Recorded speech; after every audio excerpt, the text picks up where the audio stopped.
Isso, para mim, é profanar mais ainda o STF. Atuando como representante do Estado brasileiro, a Advocacia Geral da União, que é a AGU, ainda chefiada pelo Jorge Messias, protocolou uma petição ao Tribunal Federal da Flórida, nos Estados Unidos, pedindo a extinção da ação judicial proposta pelas empresas Rumble e Trump Media Corporation contra o Alexandre de Moraes. Na defesa, a AGU sustenta que decisões judiciais do STF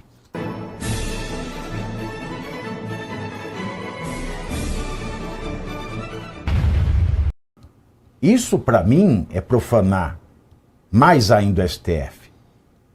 Atuando como representante do Estado brasileiro, a Advocacia Geral da União, que é a AGU, ainda chefiada pelo Jorge Messias, protocolou uma petição ao Tribunal Federal da Flórida, nos Estados Unidos, pedindo a extinção da ação judicial proposta pelas empresas Rumble e Trump Media Corporation contra o Alexandre de Moraes. Na defesa, a AGU sustenta que decisões judiciais do STF, de seus ministros, não podem ser questionadas por tribunais estrangeiros. Aí é engraçado porque, se não podem ser questionadas por tribunais estrangeiros, não podem ser questionadas pelo CNJ e não são questionadas nem pelo próprio STF, isso quer dizer que a gente criou aqui no Brasil uma classe de pessoas que estão fora do âmbito humano, estão no âmbito do super-humano, que é aquela ideia ariana, mas num atributo de físico, beleza, de habilidades e de poderes, que era o protótipo humano da Alemanha nazista. Nós criamos no Brasil essa superclasse, que de fato são os intocáveis do regime de castas do hinduísmo. As decisões deles não podem ser julgadas por um tribunal estrangeiro, não podem ser julgadas no Brasil, não podem ser analisadas pelo Conselho, não podem ser criticadas pela população, ou seja, eles são os nossos ditadores.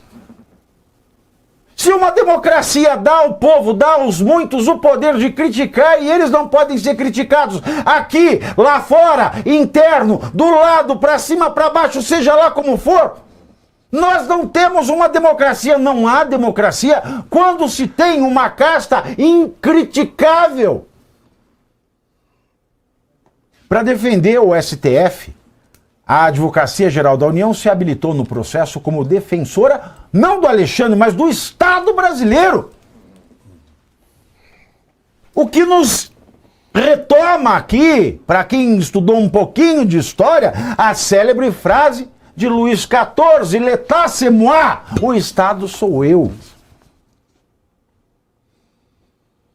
Os malfeitos, os abusos do Moraes, os crimes do Moraes não são mais atribuídos ao Moraes, mas ao STF, que é incriticável. E quando se defende Moraes, não se defende Moraes, defende-se o Estado brasileiro. Ele encarnou, personificou o Estado, e um Estado personificado é tudo menos um Estado de direito. Democrático, então, nem se sonhe. E a AGU se registrou como defensora do Estado brasileiro, já que a ação foi proposta apenas contra o Moraes. Olha que absurdo. Até por isso, foi apresentada a petição requerendo a intervenção do Estado brasileiro na ação judicial.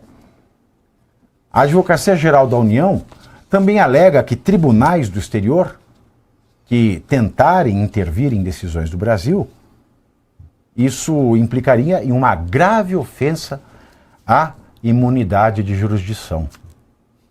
Pelo que argumenta o órgão, atos praticados por agentes públicos de um Estado soberano não podem ser submetidos sem o consentimento desse Estado à jurisdição de tribunais de um Estado estrangeiro.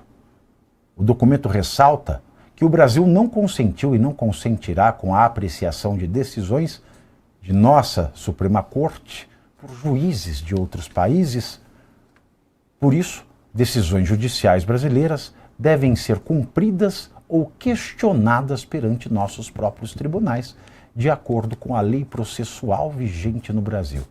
Alexandre de Moraes é acusado de promover censura contra cidadãos dos Estados Unidos e suas plataformas. Lembrando que o Rumble está fora do ar no Brasil desde fevereiro de 2025. Ou seja, Wellington, se o Alexandre de Moraes for, vamos dizer que nos Estados Unidos ele não pode ir, vamos dizer que ele foi a Portugal agora, né, foi a Lisboa, entrou num bar e não escovou os dentes e começou a bafejar na cara das pessoas e as pessoas morreram com o seu bafo de enxofre. Ele não pode responder por homicídio porque o Estado brasileiro não pode cometer homicídio em outro país? Pavinato, eu entendo que a sua colocação teve até um tom de humor, mas ela é muito pertinente, porque ela coloca o Alexandre de Moraes justamente no lugar em que ele está nesse processo, que é o lugar da pessoalidade. O Alexandre de Moraes, ele usou da sua jurisdição para perseguir pessoas por razões pessoais. No caso da Rumble, da Trump Media, pessoas que tinham seus canais ali alocados nessas plataformas. Então, por uma motivação pessoal, o Alexandre de Moraes usou o seu poder, a sua jurisdição, para atacar essas pessoas, consequentemente essas empresas. A alegação da AGU quer o melhor dos mundos.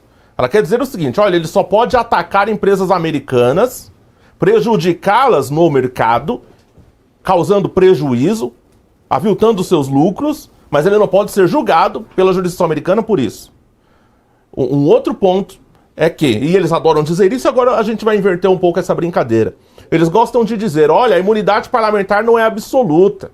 Não se pode utilizar da imunidade para cometimento de crimes. Também não se pode se usar da sua própria jurisdição, do seu exercício jurisdicional para cometimento de crimes. E veja que exercício jurisdicional não é nem imunidade. Exatamente. É função. Sequer a imunidade, sequer a imunidade jurisdicional. Não existe tal coisa. Agora, a pessoa que está no poder judicante, que é o judiciário, ela tem imunidade para todas as barbáries. O presidente da República, Lula, tem imunidade para todas as barbáries. E quem tem imunidade, que é o legislador, não tem imunidade nenhuma. Olha que absurdo que a gente vive. É isso. É de um cinismo absurdo. É de um cinismo absurdo e mostra, né? É interessante ver agora a manifestação da AGU fingindo, né, que acredita no que postula. Né? Então não, o exercício da jurisdição não é ilimitado. O poder absoluto, já sabemos, Lord Acton ensinava, corrompe absolutamente e foi isso que aconteceu. E eu espero que a justiça americana faça Alexandre de Moraes pagar pelos seus crimes. Então não há nada de errado nesse processo movido nos Estados Unidos. Pelo contrário, é uma lição para nós brasileiros de como se exerce uma democracia e de como uma democracia real funciona. Ivano. Eu tenho saudade do tempo que a gente pensava que pudesse se transformar na Venezuela. Nós somos a Venezuela de ontem. Porque a Venezuela de hoje derrubou 8 ministros da Suprema Corte. Teve essa coragem. E o Brasil, infelizmente, não consegue fazer absolutamente nada disso. É um vexame. E como você falou, já que mexeram com parlamentares, os parlamentares todos deveriam estar se juntando agora para enfrentar este inimigo interno.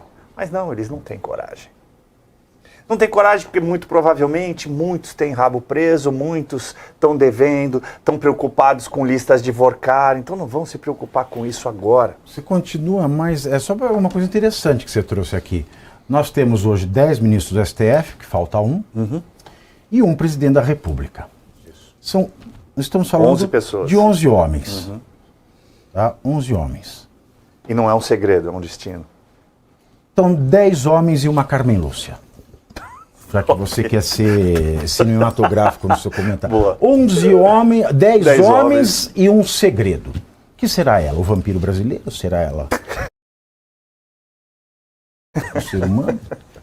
Então temos aqui, vamos considerar que seja um ser humano.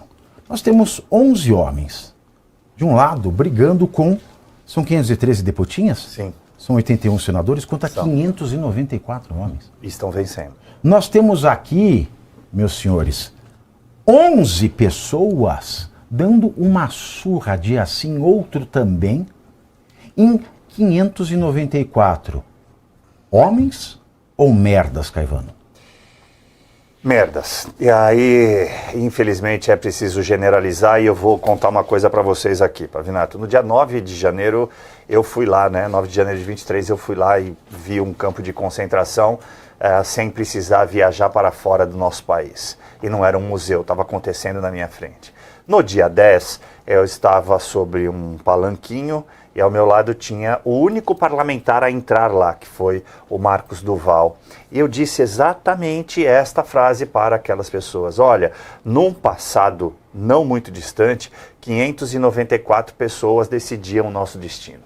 Hoje são 11 e elas estão decidindo o destino de vocês que estão aqui. Então eu clamo a vocês que não se alvorocem demais, porque a polícia está toda em volta e são mais de 150 homens aqui.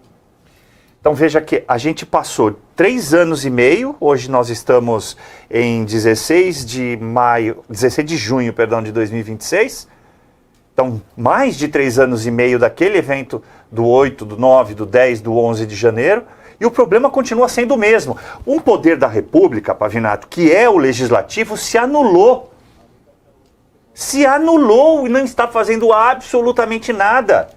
Se deixa dobrar por 2 presidentes, né? Presidente da Câmara dos Deputados e presidente do Senado, para ditar tudo que eles podem ou não podem fazer. Isso não pode existir num poder de uma república.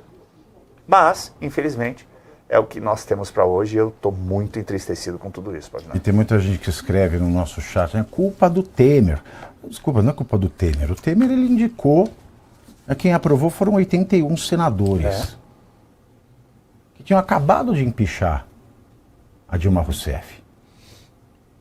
Foram os mesmos. Quem derrubou a Dilma colocou Alexandre de Moraes. E estou falando do Senado.